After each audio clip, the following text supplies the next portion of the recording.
आपण ऐकत आहात जगद्गुरु तत्वदर्शी संत रामपालजी महाराज यांच्याद्वारे लिखित पुस्तक ज्ञानगंगा। आत्मे कालच्या जाळ्यात कसे फसले।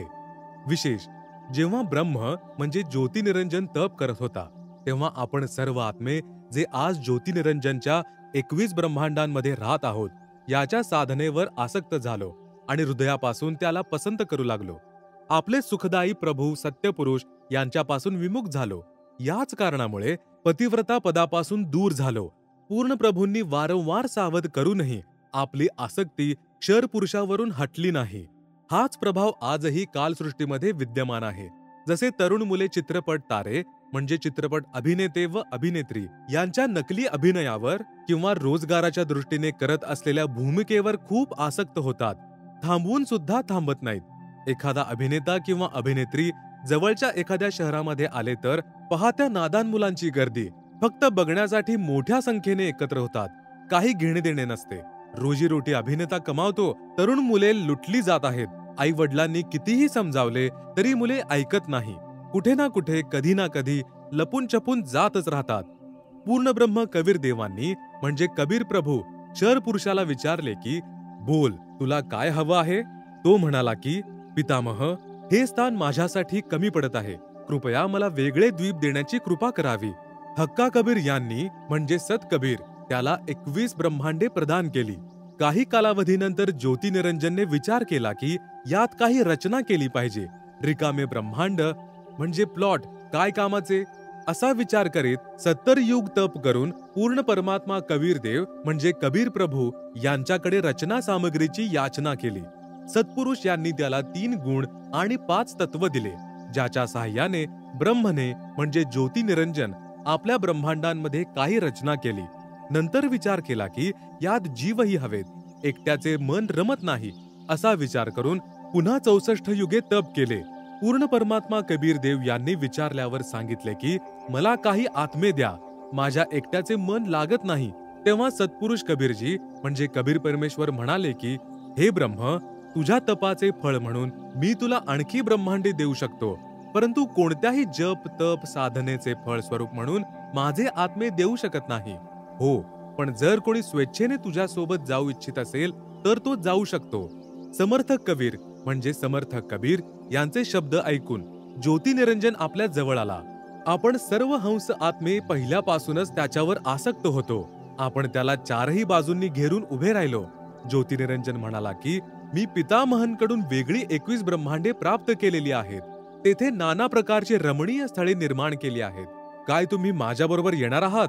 आपण सर्व हंसांनी जे आज 21 ब्रह्मांडात त्रस्त आहोत म्हणालो की जर पितामह यांनी आज्ञा दिली तर आम्ही तयार आहोत। तेव्हा क्षर पुरुष पूर्ण ब्रह्म महान कबीर म्हणजे समर्थक कबीर प्रभू यांच्याकडे गेला आणि सर्व वृत्तांत ऐकवला।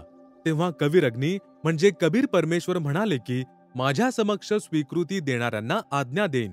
क्षर पुरुष व परम अक्षर पुरुष म्हणजे कबीर मितौजा, कबीर अमित औजा म्हणजेच ज्यांच्या शक्तीचं काही मोजमाप नाही ते कबीर।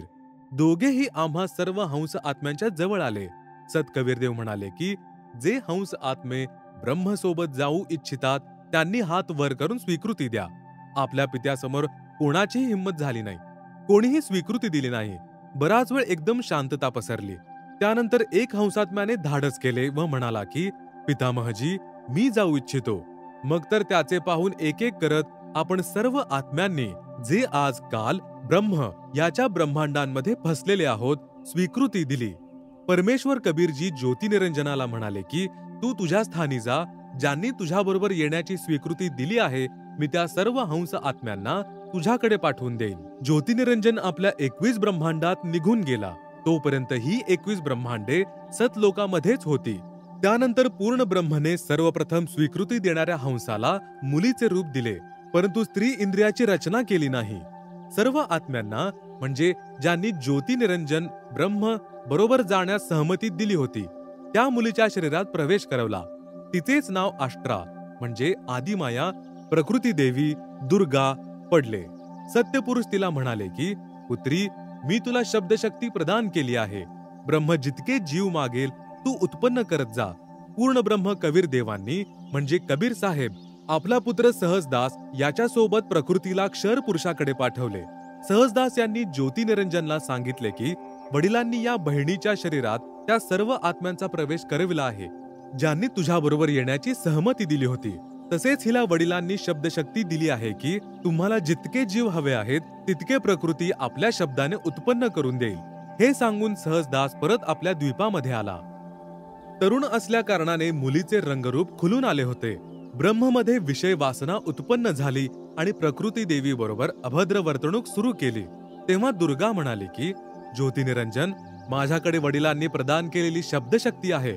आपण जेवढे प्राणी म्हणाल मी वचनाने उत्पन्न करून देईन. तुम्ही मैथुन परंपरा सुरू करू नका. आपण देखील त्याच वडिलांच्या शब्दाने अंड्यातून उत्पन्न झालेले आहात आणि मी सुद्धा त्याच परमपित्याच्या वचनाने नंतर उत्पन्न झाले आहे. आपण माझे मोठे बंधू आहात. बहीण भावाचा हा योग महापापाचे कारण बनेल. परंतु ज्योतिनिरंजनने प्रकृती देवीची एकही प्रार्थना ऐकली नाही व आपल्या शब्दशक्तीद्वारे नखांनी प्रकृतीला स्त्री इंद्री म्हणजे भोग लावली व बलात्कार करण्याचा विचार केला. त्यावेळी दुर्गाने आपल्या अभ्रुरक्षणासाठी दुसरा कोणताही मार्ग नाही असे पाहून सूक्ष्मरूप धारण केले आणि ज्योतिनिरंजनच्या उघड्या तोंडावाटे त्याच्या पोटात प्रवेश करून पूर्णब्रह्म कबीरदेव यांना आपल्या रक्षणासाठी याचना केली. त्याच वेळी कबीरदेव म्हणजे कबीर देव आपला पुत्र योग संतायन अर्थात जोगजीतचे रूप धारण करून तेथे प्रकट झाले व कन्येला ब्रह्मच्या उदरातून बाहेर काढले व म्हणाले की ज्योतिनिरंजन, आजपासून तुझे नाव काल राहील. तुझे जन्म मृत्यू होत राहतील म्हणून तुझे नाव क्षर पुरुष असेल आणि 1,00,000 मानव देहधारी प्राण्यांचा आहार दररोज करशील व 1,25,00,000 उत्पन्न करशील. तुम्हा दोघांनाही या 21 ब्रह्मांडांसह बाहेर काढून टाकण्यात येत आहे. असं म्हणताच 21 ब्रह्मांडे विमानासारखे चालू लागले. सहजदास याच्या द्वीपाजवळून जात सतलोकापासून 16 संख कोस म्हणजे 1 कोस म्हणजे सुमारे 3 किलोमीटरचा असतो अंतरावर येऊन थांबले. विशेष विवरण. आतापर्यंत 3 शक्तींचे विवरण आलेले आहे. 1. पूर्ण ब्रह्म, ज्यांना इतर उपमात्मक नावांनीही ओळखले जाते, जसे सत्पुरुष, अकाल पुरुष, शब्द स्वरूपी राम, परम अक्षर ब्रह्म किंवा पुरुष इत्यादी. हे पूर्ण ब्रह्म असंख्य ब्रह्मांडाचे स्वामी आहेत आणि वास्तविक तेच अविनाशी आहेत. 2. परब्रह्म, ज्यास अक्षर पुरुष देखील म्हटले जाते, वास्तवात हे अविनाशी नाहीत. ते 7 संख ब्रह्मांडाचे स्वामी आहेत. 3. ब्रह्म, ज्याला ज्योतिनिरंजन, काल, कैल, क्षरपुरुष, धर्मराय आदी नावांनी ओळखले जाते, जो केवळ 21 ब्रह्मांडांचा मालक आहे. आता पुढे याच ब्रह्म म्हणजे कालच्या सृष्टीतील एका ब्रह्मांडाची ओळख करून दिली जाईल, ज्यात आणखी 3 नावे तुमच्या वाचनात येतील: ब्रह्मा, विष्णू आणि शिव. ब्रह्म तसेच ब्रह्मा यांच्यातील फरक. एका ब्रह्मांडातील सर्वोपरी स्थानावर ब्रह्म म्हणजे क्षरपुरुष स्वतः 3 गुप्त स्थानांची रचना करून ब्रह्मा, विष्णू तसेच शिव रूपात वास्तव्य करतो आणि आपली पत्नी प्रकृती म्हणजे दुर्गाच्या सहयोगाने 3 पुत्रांची उत्पत्ती करतो. ब्रह्मा एका ब्रह्मांडात केवळ 3 लोकांमधील म्हणजे पृथ्वीलोक, स्वर्गलोक, पाताळलोक, रजगुण विभागाचा मंत्री म्हणजे स्वामी आहे. ब्रह्माला त्रिलोकीय ब्रह्मा म्हटले आहे. तसेच ब्रह्म जो ब्रह्मलोकात ब्रह्मा रूपात राहतो त्याला महाब्रह्मा व ब्रह्मलोकीय ब्रह्मा म्हटले आहे. याच ब्रह्मला म्हणजे काल, सदाशिव, महाशिव, महाविष्णू देखील म्हटले आहे. श्री विष्णू पुराण मध्ये प्रमाण चतुर्थ अंश अध्याय 1 पान 230-231 वर श्री ब्रह्माजी म्हणतात, ज्या अजन्मा सर्वमय विधाता परमेश्वराचा आदी, मध्य, अंत, स्वरूप, स्वभाव व सार आम्ही जाणू शकत नाही. श्लोक 83.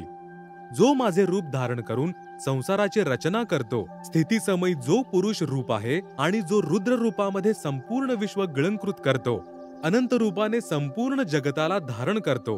श्लोक 86.